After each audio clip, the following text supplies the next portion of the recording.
Hi friends, ನಮಸ್ಕಾರ. Siddu Shobha channel YouTube ಚಾನಲ್ಗೆ ನಮಸ್ಕಾರ. ಬನ್ನಿ, ಇದು ಹುಣಸೆ ಸಿಗರಿನ ಚಟ್ನಿ ಮಾಡ್ತಾಯಿದ್ದೀನಿ ನಾನು ಇವತ್ತು.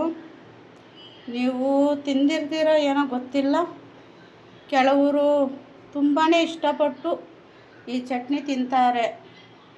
ತುಂಬಾ ತಮಿಳ್ನಾಡು ಕಡೆ, ಆಂಧ್ರ ಸೈಡು ತುಂಬಾ ತಿಂತಾರೆ. ಒಂದು ಹಿಡಿಯಷ್ಟು ಸಿಗುರು ಕಿತ್ಕೊಂಡಿದ್ದೀನಿ ನಾನು, ಹುಣಸೆ ಸಿಗುರು. ಆಮೇಲೆ ಇದಕ್ಕೆ ಏನೇನು ಹಾಕ್ಬೇಕಂದ್ರೆ ಫ್ರೆಂಡ್ಸ್, ಜೀರಿಗೆ ಒಂದು ಟೀ ಸ್ಪೂನ್, 4 ಹೆಸರು ಬೆಳ್ಳುಳ್ಳಿ, ಒಂದು ನಿಮ್ಮ ಖಾರಕ್ಕೆ ತಕ್ಕಷ್ಟು ಖಾರ, ಹಸಿಮೆಣಸಿನ್ಕಾಯಿ, ಒಂಚೂರು ಉಪ್ಪು ಹಾಕಿ ಇದನ್ನು ಒಂದು ಚೂರು ಎಣ್ಣೆ ಲೈಟಾಗಿ ಬಿಟ್ಟು ಬಾಡಿಸ್ಕೊಳ್ಬೇಕು.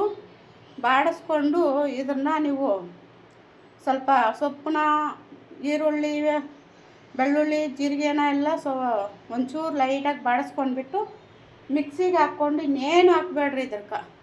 ಮಿಕ್ಸಿಗೆ ಹಾಕ್ಕೊಂಡು ರುಬ್ಕೊಂಡು ಒಂಚೂರು ಅದ್ರ ಜೊತೆ ಏನಾನ ಮಿಕ್ಚರೋ ಇಲ್ಲ ಹಪ್ಳನ ಕರೆದುಬಿಟ್ಟು ತಿಂತಾಯಿದ್ರೆ ತುಂಬಾ ರುಚಿಯಾಗಿರ್ತೈತೆ ಫ್ರೆಂಡ್ಸ್. ಹುಳಿಯಾಗಿ ತುಂಬ ಚೆಂದಾಗಿರ್ತೈತೆ, ಮುದ್ದೆಗೆ, ರೈಸ್ಗೆ ತುಂಬ ಚೆಂದಾಗಿರ್ತೈತೆ.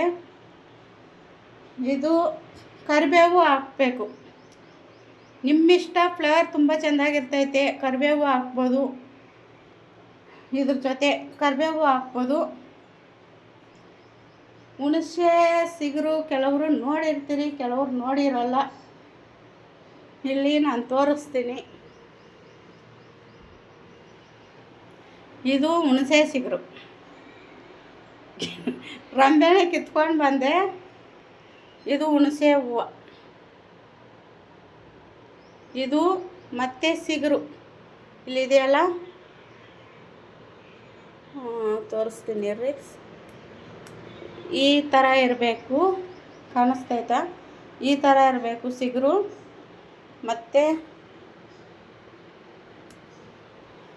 ಇದು ಬಂದು ಹೂವು ಕಾಣಿಸ್ತೈತೆ, ಹೂವು ಈ ಥರ ಹುಣಸೆ ಹೂವು ಇರುತ್ತೆ.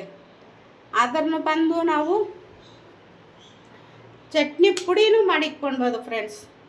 ಸ್ವಲ್ಪ ಬಿಸಿಲಾಗಿ ಒಣಗಿಸ್ತೀರ, ಮನೆಗೆ ನೆಳ್ಳಾಗೆ ಒಣಗಿಸ್ಕೊಂಡು ಚಟ್ನಿ ಪುಡಿನೂ ಮಾಡ್ಕೊಳ್ಬೋದು. ಇಲ್ಲ ನಮ್ಗೆ ಚಟ್ನಿ ಬೇಕು ಅಂದರೆ ಚಟ್ನಿನೂ ಮಾಡ್ಕೊಳ್ಬೋದು.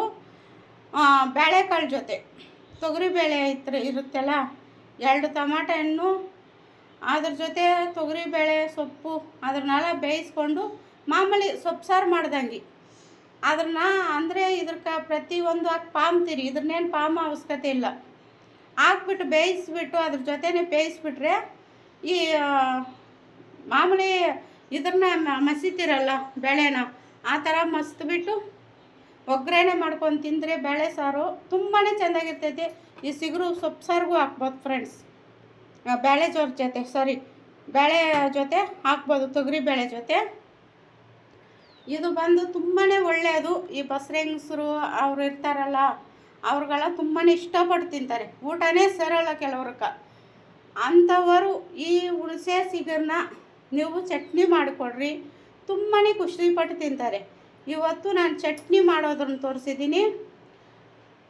ಇನ್ನು ನಿಮಗೆ ಬೇಕಂದರೆ ಅದನ್ನೇ ಪುಡಿ ಮಾಡೋದನ್ನು ನಾನು ತೋರಿಸ್ತೀನಿ. ಕಮೆಂಟ್ ಮೂಲಕ ನೀವು ತರಿಸಿದ್ರೆ ಚಟ್ನಿ ಪುಡಿ ಮಾಡೋದು ತೋರಿಸ್ತೀನಿ. ಹುಣಸೆ ಸಿಗುರು ಚಟ್ನಿ ಪುಡಿನೂ ಮಾಡೋದು. ಅದು ಸೀಸನ್ ಮುಗಿದೋದ್ರೆ ಸಿಕ್ಕಲ್ಲ, ಅದಕ್ಕೆ ಕಿತ್ಕೊಂಡು ಬಂದು ಇಟ್ಕೊಂಡಿದ್ದೀನಿ. ಅದನ್ನು ಮನೆಗೆ ಒಣಗಿಸಿ ನಾನು ಆ ಚಟ್ನಿ ಪುಡಿ, ಡ್ರೈ ಪುಡಿ ಮಾಡೋದು ಹೆಂಗೆ ಅಂತ ತೋರಿಸ್ತೀನಿ. ಅನ್ನದ ಜೊತೆ ಉಪ್ಪಿನಕಾಯಿ, ಅದ್ರ ಜೊತೆ ಯಾವ ಥರ ಅನ್ನ ಸಾಂಬಾರು ಹಾಕ್ಕೊಂಡು ತಿಂತೀರೋ ಅನ್ನದ ಜೊತೆ ಒಂಚೂರು ಆದ್ರೂ ಬಿಸಿ ಅನ್ನಕ್ಕೆ ತುಪ್ಪ ಒಂಚೂರು, ಆ ಪುಡಿ ಒಂಚೂರು ಹಾಕ್ಕೊಂಡು ತಿಂದರೆ ತುಂಬ ರುಚಿಯಾಗಿರ್ತೈತೆ ಫ್ರೆಂಡ್ಸ್. ಬಾಯಿ ಕೆಟ್ಟೋಗಿರೋರ್ಗಂತೂ ಭಾರಿ ರುಚಿ ಇರುತ್ತೆ. ಆಮೇಲೆ ಇದು ಇರುತ್ತಲ್ಲ, ಎಂಥ ಈ ಜ್ವರ ಬಂದು ಬಾಯಿ ಕೆಟ್ಟೋಗಿರುತ್ತಲ್ಲ, ಕಹಿ ಆಗಿರುತ್ತೆ, ಅಂಥವ್ರಿಗಂತೂ ಭಾರಿ ಟೇಸ್ಟು. ನೀವು ಕೊಟ್ಟು ನೋಡಿರಿ, ನಿಮ್ಮ ಮನೆಗೂ ಒಂದು ಗಿತ ಮಾಡಿ ನೋಡಿರಿ. ಮಾಡಿಬಿಟ್ಟು ಹೆಂಗೈತೆ ಅಂತ ನಮ್ಗೆ ಕಮೆಂಟ್ ಮೂಲಕ ತಿಳಿಸಿರಿ ಫ್ರೆಂಡ್ಸ್ ಪ್ಲೀಸ್. ನಿಮ್ಗೆ ಇಷ್ಟ ಆಗಿದ್ದರೆ ನಮ್ಮ ಚಾನಲ್ಗೆ ಲೈಕ್ ಮಾಡಿ, ಸಬ್ಸ್ಕ್ರೈಬ್ ಮಾಡ್ಕೊಳ್ಳಿ please friends. Siddu Shobha YouTube channel. Thank you. Support ಮಾಡಿ ಫ್ರೆಂಡ್ಸ್. ನಿಮ್ಮ ಒಂದೊಂದು ಸಪೋರ್ಟು ನಮ್ಗೆ ತುಂಬಾ ಹೆಲ್ಪಾಗಿರುತ್ತೆ. Please friends.